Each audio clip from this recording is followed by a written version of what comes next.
그 역할을 And of course, Mayor 천영이 교수님의 발제를 정리합니다.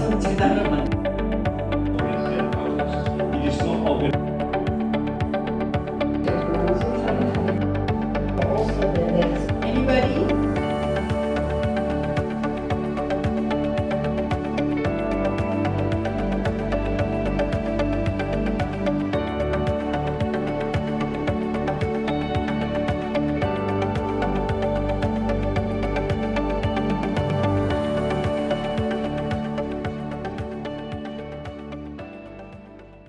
In our sense, then, therefore, we want to change the word education into edu-action. Just change the word around a little bit. You get, how do you act when you have some piece of information to translate it into something meaningful?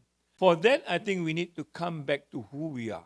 We are all human beings, but I think half of us have forgotten how to be a good human person. And this is where the tradition becomes important. In our case, the word sejahtera is the moving point. Sustainable development. So sustainable development is not just about the environment. Sustainable development is not just about something which is outside us. Sustainable development needs to be within us. And I think that's a shift that we are trying to introduce when we talk about how do we actually interact with everybody around us as a human person to start off with. So on that note, I think we have developed, I think for those of you who have been to Malaysia, RCE is meant to have this kind of platform to situate ourselves into the community, into the city, into the town, to advocate the importance of sustainable development, not just the economic development, and involve everyone in the community to become the part of the solution, not part of the problem. How we should translate global issues into local action by scientific evidence. It's not just the abstract concept that we have to translate. It's really, we have to contextualize global issues into local issue.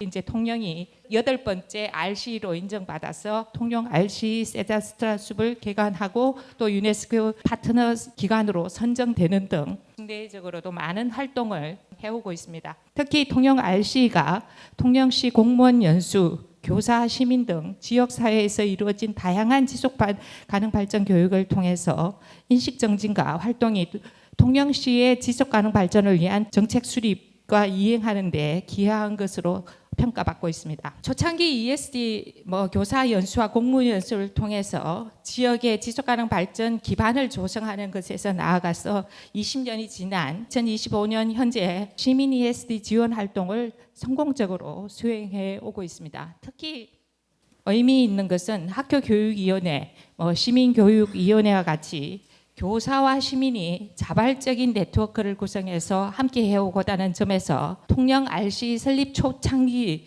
지역의 다양한 이해관계자들과 함께 배움과 나눔으로 만드는 지속가능한 교육 네트워크 허브로서의 역할을 성공적으로 해오고 있다는 점입니다. RC가 초창기에 지속가능 발전의 인식 확산이라든지 기반 조성하는 것에 기여했다라면은 앞으로는 SDGs 17개 목표 달성을 통해서 지속 가능한 사회이라는 비전을 달성하는 데 초점을 두어야 할 것 같습니다. 이를 위해서 지역이라든지 국가의 지속 가능 발전 목표들과 현안을 해결할 수 있도록 지역의 필요성에 기반한 어떤 상향식 정책 수립과 이행을 위한 거버넌스 구축과 지원 역할로 확대 전환할 필요가 있다라고 생각이 듭니다. 그래서 이제 RC가 교육 네트워크 역할을 넘어서 지역사회의 지속가능 발전을 위협하는 문제, 예를 들자면 통영 같은 경우에 있어서는 기후 변화로 인한 해양 양식업계라든지 지역 현안들을 이렇게 해결하는 데 구체적으로 기여할 수 있고 참여할 수 있어야 할 것 같습니다. 하지만 지역사회의 지속가능 발전을 위협하는 현안을 발견하고 해결하기 위해 있어서는 다양한 이해관계자 또는 주민, 지역 전문가들이 상시적으로 이 문제에 대해서 논의하고 의견을 개진할 수 있는 플랫폼과 또 이 플랫폼을 원활히 작동하게 할 수 있는 지원 체계가 마련되어야 할 것입니다. 그 역할을 통영 RC가 앞으로 해나가기를 기대를 하고 있습니다. 교육의 목표가 뭐라고 먼저 생각을 하십니까? 이제는 교육이 세상의 변화를 따라가는 것이 아니라 변화를 이끄는 시대에 우리가 서 있다고 저는 생각을 합니다. 기후위기 그리고 디지털 격차, 사회 갈등과 폭력도 만연하고 있고 산업이라든지 고용 구조에서 굉장한 변화를 지금 이끄는 복합적인 위기와 과제에 저희가 직면해 있습니다. 이러한 어떤 도전은 환경이나 경제 차원에 국한되지 않고 어쩌면 우리의 삶과 사회 전반의 근본적인 변혁을 요구하는 그런 시점이라고 생각을 합니다. 그래서 이러한 문제인식은 있지만 이제는 실천력을 강화할 때라고 생각을 합니다. 그러면 앞으로 한국의 ESG 중장기 전략과 방향은 어떻게 나아가야 될지에 대해서 말씀을 드리겠습니다. 중장기 우선 과제가 5가지 있는데요. 첫 번째는 교육정책 및 체계에서 ESG를 주류화하고 ESG를 전 기관적, 전 학교적 접근을 통해 학습 환경을 변화시키는 겁니다. 세 번째는 교육자의 ESG 역량 강화, 그리고 가장 또 중요한 청년의 변혁적인 참여 기회를 제공하고, 5번째로 통영 RC가 좀 더 중점적으로 하고 있는 지역사회에서의 지속 가능성을 제고하는 것을 중단기 목표로 설정한 바 있습니다. 그러면 중장기 전략 수립 시에 좀 고려할 핵심 요소는 저는 3가지로 봤습니다. 첫 번째는 통합성입니다. 목표를 정리를 하면서 시행 체계를 좀 통합하는 역할이 필요하고요. 두 번째는 유네스코 학교라든지 RC라든지 지역사회의 다양한 국제 파트너십 간에도 협력을 연계를 해야 됩니다. 세 번째는 연결성입니다. 학교뿐만 아니라 지역, 마을, 시민대학, 그리고 미디어를 통한 다양한 학습 생태계와 긴밀히 연결되어야 한다고 봅니다. 그리고 청년, 지역사회 등 다양한 주체 간의 유기적인 협력과 연대가 필수입니다. 그렇기 때문에 지금 여기에 계신 모든 분들이 책무를 가지고 있다고 생각을 해주시면 될 것 같습니다. 그리고 유네스코 학교를 비롯한 현장의 ESG 사례를 좀 적극 발굴하고 RC를 중심으로 성과를 축적하고 공유할 수 있는 그 지원 방안도 그 ESG 저희 국내 정책 방향에서 마련해 보고자 합니다. 교육이 이제 진정으로 삶의 문제를 해결하는 도구가 되기 위해서는 지역의 현실에 맞는 학습 생태계가 조성되어야 하고요. 그것이 바로 저는 지역 거점 센터 RC가 존재하는 이유라고 생각을 합니다. 저희 유네스코 한국위원회도 앞으로 통영 RC와 함께 지속 가능한 미래를 향한 여정에 함께 나아가겠습니다. 교육과 관련해서 중요한 단어 2가지를 얘기하세요 라고 이야기를 하면 변혁, 트랜스포메이션과 행위 주체성, 에이전시의 문제인 것 같습니다.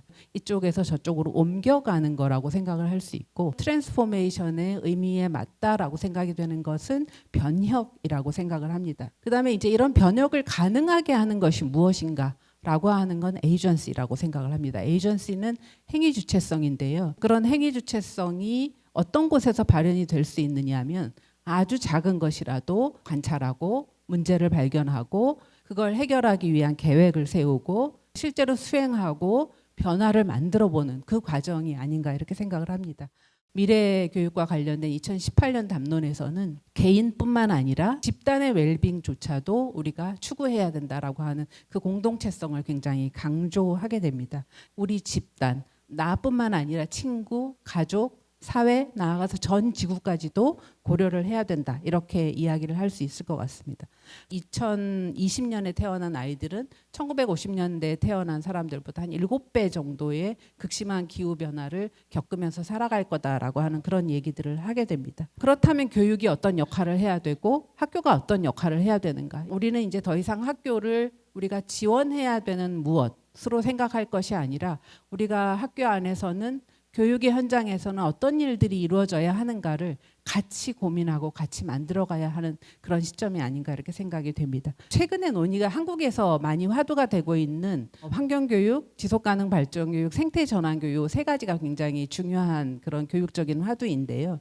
저는 공통적으로 이 3가지 교육적인 담론들이 변혁을 지향하고 있다라고 생각이 됩니다. 지속가능성을 지향하는 그리고 변혁을 지향하는 교육이다라고 하는 맥락에서는 3가지가 좀 유사하다라고 하는 것. 결국 핵심은 학생들과 교사들의 행위 주체성이다. 이렇게 생각을 해주시면 좋을 것 같습니다. 우리의 과제는 지속 가능성과 변혁을 지향할 수 있도록 교육과정, 교사연수, 교육자료 이런 것들을 재구성할 필요가 있다라고 하는 것이고요. 이런 일들을 할 때 선생님들은 혼자 하실 필요가 없다라고 하는 것입니다. 가르치는 일은 더 이상 개인의 영역이 아니라 협력적인 작업이 되어야 한다라고 하는 이야기를 하고 있습니다. 결국 우리가 이 세상을 변화시키는 것은 진짜 세상을 변화시켜 본 아주 작은 경험에서 출발을 한다라고 합니다. 그래서 그 변화를 만들어내는 짜릿한 순간을 학생들은 물론이고 선생님들도 경험하면 좋겠습니다. 고맙습니다.